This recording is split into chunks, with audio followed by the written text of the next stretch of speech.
नमस्कार प्यारे बच्चों, मेरे YouTube चैनल सबल एजुकेशन में आप सबका बहुत बहुत स्वागत है।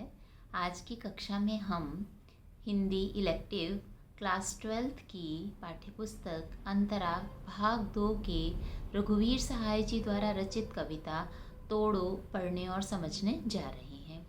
बच्चों, ये लेखक कवि द्वारा लिखी गई एक उद्बोधपरक कविता है जिसमें उन्होंने मानव मन की तुलना प्रकृति से की है।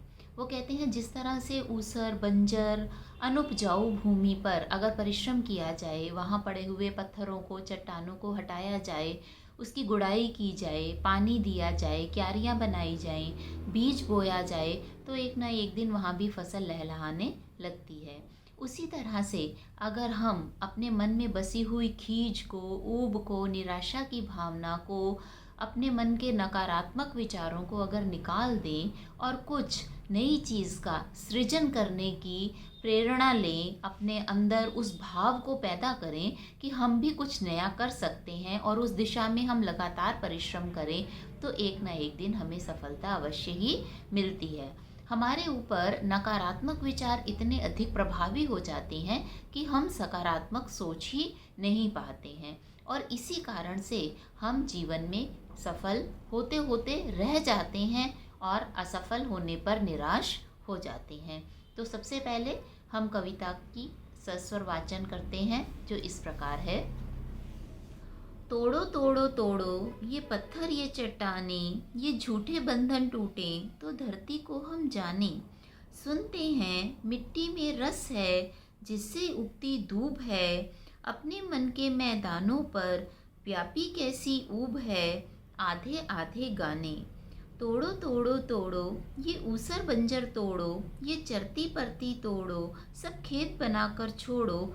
मिट्टी में रस होगा ही जब वह पोसेगी बीज को, हम इसको क्या कर डालें इस अपने मन की खींच को, गोड़ो गोड़ो गोड़ो। तो आप देखेंगे कि कविता में कितनी सुंदर लय कवि ने प्रस्तुत की है। तो सबसे पहले कवि कहता है तोड़ो तोड़ो तोड़ो। यहाँ पर तोड़ना किसका प्रतीक है? अपने मन के नकारात्मक विचारों को हमें उनको तोड़ना है, अपने मन से बाहर निकाल कर फेंकना है। जो हमारी ये सोच है कि हम इस काम को नहीं कर सकते, उस नहीं को हमने अपने मन से बाहर निकाल देना है। हमें ये सोचना है कि अगर दूसरा व्यक्ति कर सकता है तो हम क्यों नहीं कर सकते। हम भी अगर परिश्रम करें, सही दिशा में कार्य करें, तो हम भी इस कार्य को कर सकते हैं। तो सबसे पहले तो हमें अपने मन में जो ये विचार छाए हुए हैं उन्हें, निराशा के भावों को दूर करना है।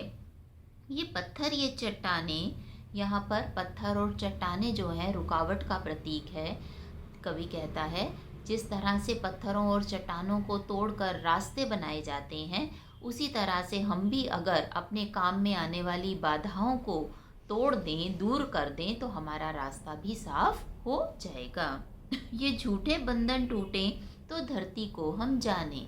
अगर ये झूठे बंधनों को हम तोड़ देते हैं, जिन बंधनों में हम जकड़े हुए हैं, अगर हम उन नकारात्मक विचारों से, उन पुरानी कुरीतियों से, अंधविश्वासों से, रूढ़ियों से आज़ाद हो जाते हैं, तो क्या करते हैं, हम अपने असली स्वरूप को जान पाते हैं। धरती मतलब हमारे मन की ज़मीन।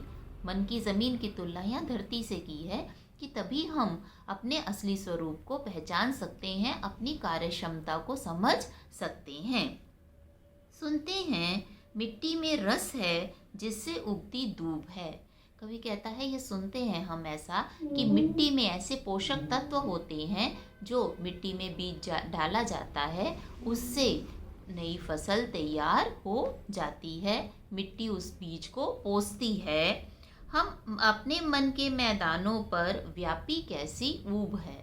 कवि कहता है हमारे मन रूपी मैदानों पर भी एक निराशा की भावना, खींच की भावना छाई हुई है, जिसे हमें उखाड़ कर बाहर फेंक देना है। आधे आधे गाने, आधे आधे गाने से तात्पर्य कि इसीलिए हम किसी भी कार्य को पूरा नहीं करते, काम को आधा करते हैं और आधा करके फिर बीच में ही हार कर उसे छोड़कर बैठ जाते हैं। तोड़ो तोड़ो तोड़ो, फिर यहाँ पर 3 बार तोड़ो शब्द का प्रयोग करके कवि जो है वो हमें प्रेरणा दे रहा है कि हमें रुकावटों को, बाधाओं को तोड़ देना है। ये ऊसर बंजर तोड़ो, ये चरती परती तोड़ो, सब खेत बनाकर छोड़ो। कवि आह्वान कर रहा है कि इस ऊसर बंजर धरती जहाँ कोई फसल नहीं उगती है, सिर्फ चरती परती मतलब ऐसी खरपतवार जो किसी काम की नहीं है वो उगती है, तो हमें क्या करना है, उस ऊसर बंजर धरती को और उस चरती परती को निकाल फेंकना है और वहाँ पर खेत तैयार करने हैं।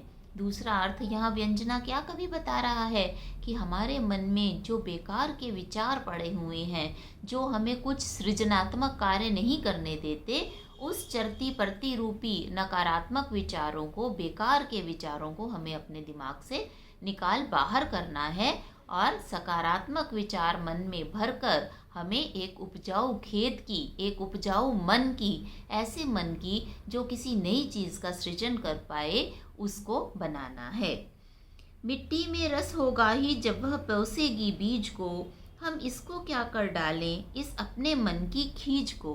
कवि कहता है जैसे मिट्टी में रस होता है, पोषक तत्व होते हैं और वो बीज को पोषती है, उसका पोषण करती है, जिससे कि बीज एक पौधे के रूप में और फिर एक वृक्ष के रूप में परिवर्तित हो जाता है। उसी तरह से हमारे मन में ये खींच जो कि हमें कुछ भी नया नहीं करने देती, हमें उस खींच को अपने मन से बाहर निकाल फेंकना है। अपने इस मन रूपी भूमि को भी हमें उपजाऊ बनाना है और वो उपजाऊ कब होगी, जब हमारा मन निर्मल होगा, अच्छे विचारों का पोषण होगा, कुढ़न हमारे मन से, ईर्ष्या हमारे मन से बाहर निकलेगी, तभी अच्छे विचारों की खेती हमारे मन में लहलहाएगी।